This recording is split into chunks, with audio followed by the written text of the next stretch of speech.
생명과 공학, 이 조합은 결국 인간 복제까지 이어지게 됩니다. 당연히 윤리적 딜레마로 피할 수 없는 문제가 발생합니다. 요즘은 이에 대한 최소한의 잠정적 결론이라도 가져야 할 만큼 중요한 문제입니다.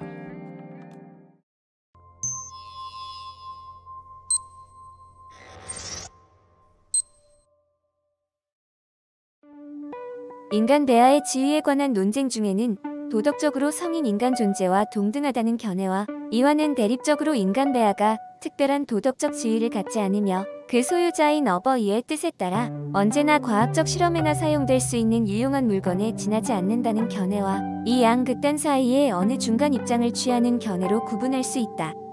마지막 입장은 인간 배아는 잠재적 인간 존재로서의 특수한 지위를 지니고 있다는 주장으로 14일 이후에야 배아는 원시선이 생기면서 인체의 근본이 되는 척추가 형성되며 각종 신체기관이 형성되기 시작하므로 14일 이전까지 수정란은 인간으로 볼 수 없다는 입장이다. 미국의 국가생명윤리자문위원회와 대한의사협회는 수정 후 14일까지, 즉 착상 전기의 인간 배아 연구를 부분적으로 허용하였다. 인간 배아 연구의 목적은 배아세포로부터 각종 만성 질병을 치료할 수 있는 대체 조직을 추출하여 장기 이식을 비롯한 치료법의 발전이 가능하게 함으로써 인간이 보다 건강한 삶을 영위하도록 하는 데 있다. 그러나 인간 배아 연구를 반대하는 사람들은 착상되기 전에 배아도 잠재적인 인격체이므로 실험적 연구나 조작의 대상이 될 수 없을 뿐만 아니라 이러한 연구가 인간 복제 등의 실험으로 이어질 위험이 있다고 주장한다. 인간 생명의 시작을 언제부터라고 보아야 할 것인가?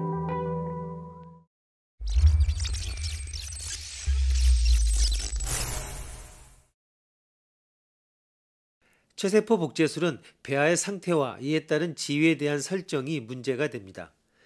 즉 인간 배아는 수정되면 23쌍의 인간 염색체 수를 지닌 단세포 수정란으로부터 시작해 세포 분열을 계속하여 상실배 단계와 배반포 단계가 됩니다.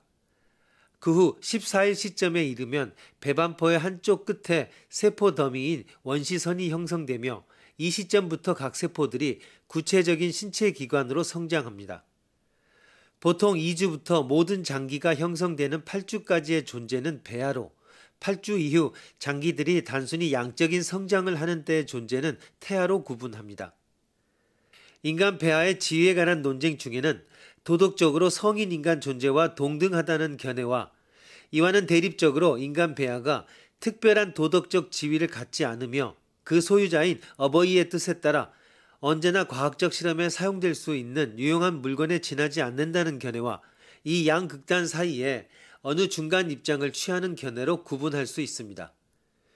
이 중 마지막 입장은 인간 배아는 잠재적 인간 존재로서의 특수한 지위를 지니고 있다는 주장으로 14일 이후에야 배아는 원시선이 생기면서 인체의 근본이 되는 척추가 형성되며 각종 신체 기관이 형성되기 시작하므로 그 이전까지 수정란은 인간으로 볼 수 없다는 입장입니다. 이는 치료적 복제가 윤리적 논쟁에서 벗어나 연구가 가능하기 위해서 요구되는 기준입니다.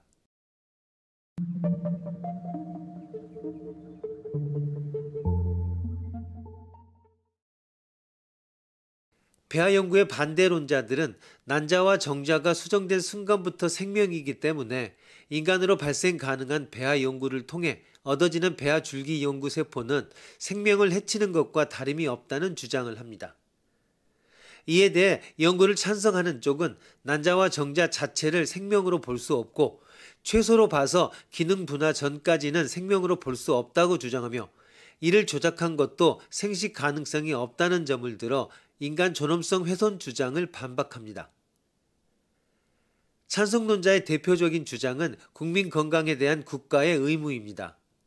인간 배아 복제 등의 연구 결과로 얻을 수 있는 사회적 이익으로 각종 만성 질환을 치료할 수 있는 인체 대체 조직을 추출해낼 수 있다는 데 있습니다. 그런데 만약 인간 배아 연구를 금지하면 수백만 명의 환자들로부터 그들의 치료받을 권리와 행복 추구권을 빼앗는 결과가 될 수도 있습니다. 연구의 자유는 학문의 자유의 본체인 진리 탐구의 자유입니다. 그러므로 질병 치료를 목적으로 하는 배아 복제 연구, 줄기세포 연구를 금지하는 입법은 생명과학자의 연구의 자유라는 기본권을 침해하는 것입니다. 생명 복제의 권리는 생식 프라이권의 중요한 일부입니다. 낙태할 권리가 있다면 그에 상응하게 복제할 권리가 있는 것입니다. 왜냐하면 낙태가 인간과 동등하거나 거의 동등하다고 생각하는 태아의 생명을 빼앗을 권리가 있다고 하면 그에 반해 생명을 창조해내는 복제의 권리도 있어야 하기 때문입니다. 반대론자들은 다음과 같이 주장합니다. 폐하는 기본적으로 자궁에 착상하면 인간으로 출생할 수 있습니다. 수정란이 착상되기 전 기관 분화가 시작되는 14일 이전에는 인간이 아니라는 주장은 순전히 자의적인 기준에 불과할 뿐입니다. 생명은 연속 과정입니다. 폐하나 태아는 자기 결정권을 가지고 있지 못하기 때문에 더욱더 보호되어야 합니다. 핵심원 복제 기술은 헌법상 보호되는 권리의 내용인 혼인과 가족 생활에 혼란을 초래할 수도 있습니다. 복제 인간은 우선 유전적 부모라고 할 수 있는 하나의 공여자를 갖습니다. 만약 공여자가 남성이면 이식할 다른 생모가 필요하며 공여자가 여성이면 아버지가 없는 결과를 가져옵니다.